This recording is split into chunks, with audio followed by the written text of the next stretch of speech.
नमो गणपते। दोस्तों, आज की वीडियो में हम बात करेंगे कि आखिर नारायण अस्त्र और पाशुपतास्त्र इन दोनों में से कौन सा अस्त्र ज़्यादा शक्तिशाली है। दोस्तों, लोगों का संदेह पूरी तरह से दूर हो सके इसलिए हम दो साहित्यों का प्रयोग करेंगे। पहला शिव महापुराण का और दूसरा महाभारत का, क्योंकि ये दोनों अलग अलग संप्रदाय के हैं। एक वैष्णवों का ग्रंथ है तो एक शैव लोगों का ग्रंथ है। इसीलिए मैं इन दोनों की कथा का ही सहारा लेकर आपको बताऊंगा नारायण अस्त्र और पाशुपतास्त्र में कौन सा अस्त्र अधिक शक्तिशाली है। तो पहली कथा जो है वो महाभारत से हम लेते हैं। उसमें आप सभी जानते हैं कि अश्वत्थामा के पास नारायण अस्त्र था और केवल महाभारत में एक वही था जिसने नारायण अस्त्र का प्रयोग भी किया था, लेकिन हमें पूरी कथा नहीं सुनाई गई है।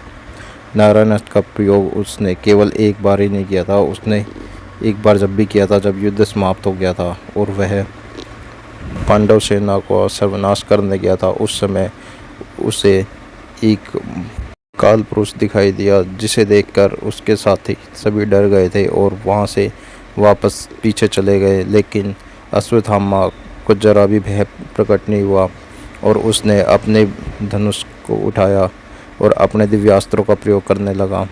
अगर आप उसे ढंग से पढ़ेंगे तो हमें पता चलेगा कि अश्वत्थामा ने अपने सभी शक्तिशाली दिव्यास्त्र, जिसमें नारायण अस्त्र और ब्रह्मदेव का ब्रह्मशीर अस्त्र आता है, उन सब का प्रयोग किया था।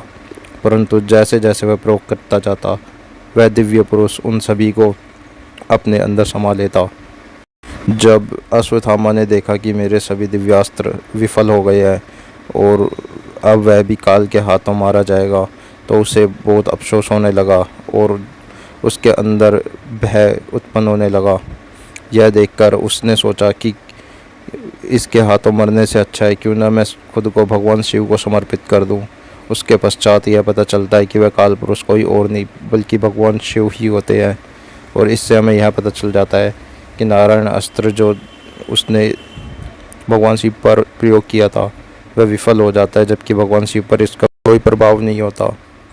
तो शिव महापुराण में भी एक ऐसी ही कथा है जिसमें यह पता चलता है कि आखिर भगवान शिव कितने शक्तिशाली थे और उन पर उनका जो नारायण अस्त्र है उसका कितना प्रयोग होता है। तो दोस्तों, यह कथा तब की है जब देवी सती अपने प्राण त्याग देती है और वीरभद्र दक्ष प्रजापति के यज्ञ को संपूर्ण नाश करने के लिए जाते हैं। उस समय दोस्तों, जितने भी ऋषि मुनि हैं सभी अपने तपोबल से तरह तरह के हथियार उत्पन्न करते हैं और वीरभद्र और उसकी सेना पर उसका प्रयोग करते हैं। वह जितना भी उतना तपोबल है सारा प्रयोग कर लेते हैं। और अगर आप शिव महापुराण में यह पढ़ोगे तो उसमें बिल्कुल साफ लिखा हुआ है कि वीरभद्र सभी लोगों का तपोबल, उनका तंत्र मंत्र और जितने भी दिव्यास्त्र है सभी को हार लेते हैं। दोस्तों, जैसा कि हमें बताया गया है कि अस्त्रों से भी ज़्यादा शक्तिशाली किसी भी मनुष्य का तपोबल होता है। अगर वो तपोबल, श्राप, तंत्र मंत्र सब कुछ हार लेते हैं तो इसका मतलब यह है कि वह हर प्रकार के दिव्यास्त्र भी उन पर बेअसर है।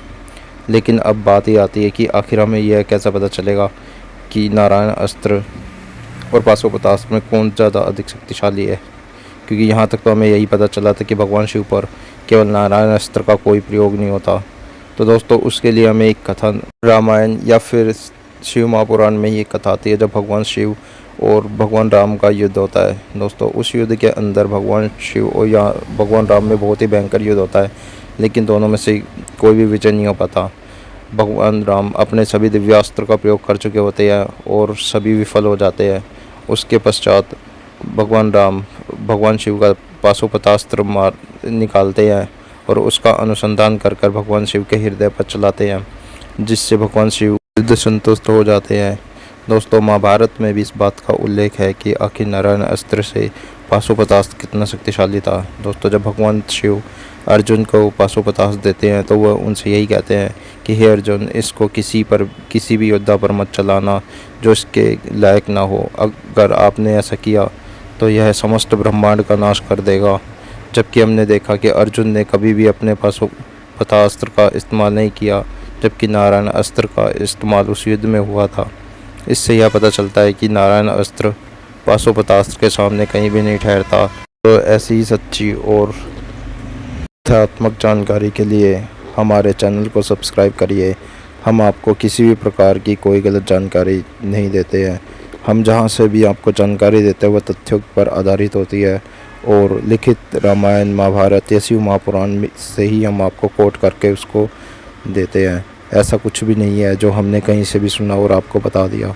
दोस्तों, अगर आपको हमारी वीडियो पसंद